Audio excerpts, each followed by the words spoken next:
Momentul următor este susținut de actorul irlandez Simon Toal, venit în România cu sprijinul oferit de Department of Foreign Affairs of Ireland. Apoi vom începe discuția propriu-zisă.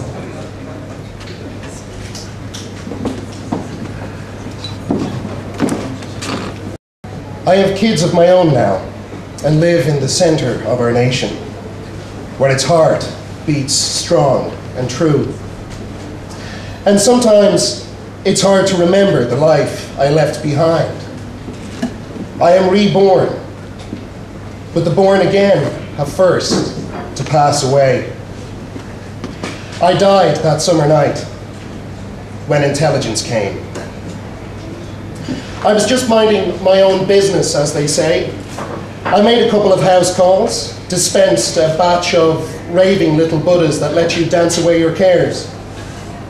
My wallet stuffed with cash, I turned right, away from the water, into my own quiet street. My backdrop was the glittering dinosaur tooth Manhattan skyline, minus the incisors. The cars on the Brooklyn Bridge were moving strings of lighted beads. Two men in black suits, identical in height, as if they had been made in a factory somewhere, walked towards me through the hot night. They both wore shades.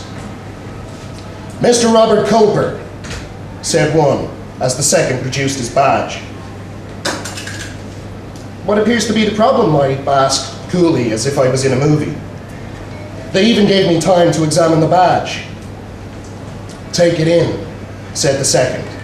"Yes, and think about it," said the first. Their faces were completely expressionless. Beneath the yellow streetlight, frowning, I looked at the logo and read aloud the motto: "Annuit Coeptus." And the needle was already in my arm.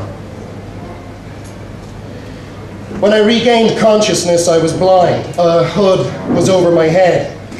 My throat was parched and my head ached. My hands were cuffed behind the chair I sat on, and my feet were shackled to the ground. The badge was the last thing I had seen. Beneath the words "Annuit Coeptus" was an eye, enclosed in a triangle. And beneath the eye was the second motto: "Novus Ordo Seclorum." I found this comforting somehow. It told me that these guys were a real special unit. From time to time, someone would pause outside my cell, and I would hear the scrape of a slat being pulled open. The first time, I moved a little to let them know that I was awake. Then the slat scraped shut and the footsteps receded. The second time, I cleared my throat, and so on. I waited patiently. Eventually, I had to wet myself. And later on, I fainted from thirst, I think. But I'm not criticizing anybody. These guys have a manual to follow. On the first day, I shouted out to a guard that I was an American citizen. And they dragged me out of my cage by the heels and worked me over in the sunshine. It was hell getting the shit beaten out of me. But they had a job to do, and I respect that. It made me a better man in the end.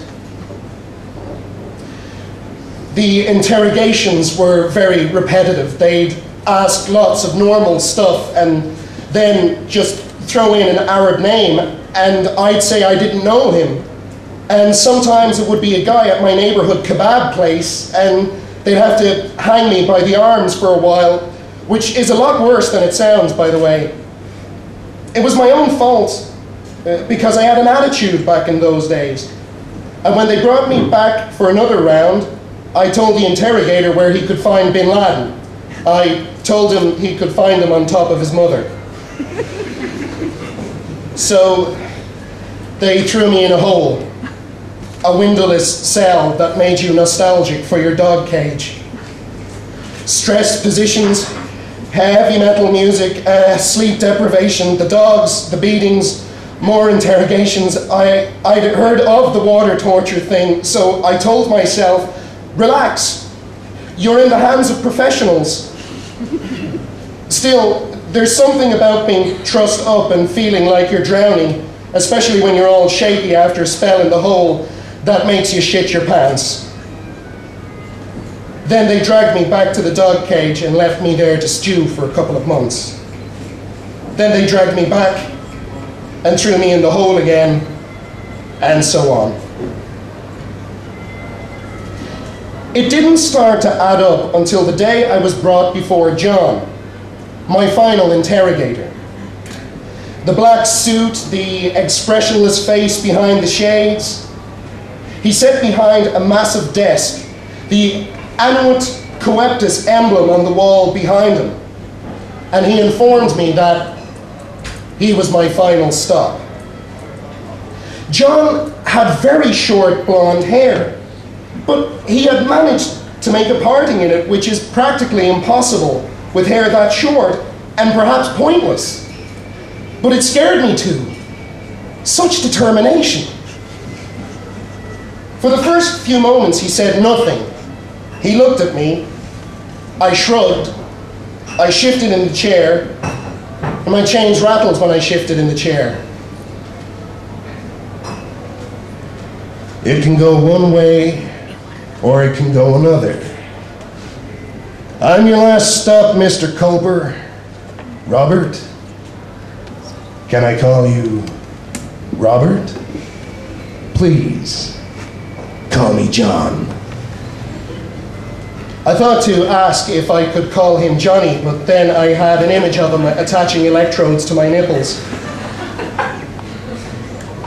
He pointed at the emblem on the wall above his head, the eye in a triangle. You see that? I nodded. You know what it means? I shook my head. It means you better look out.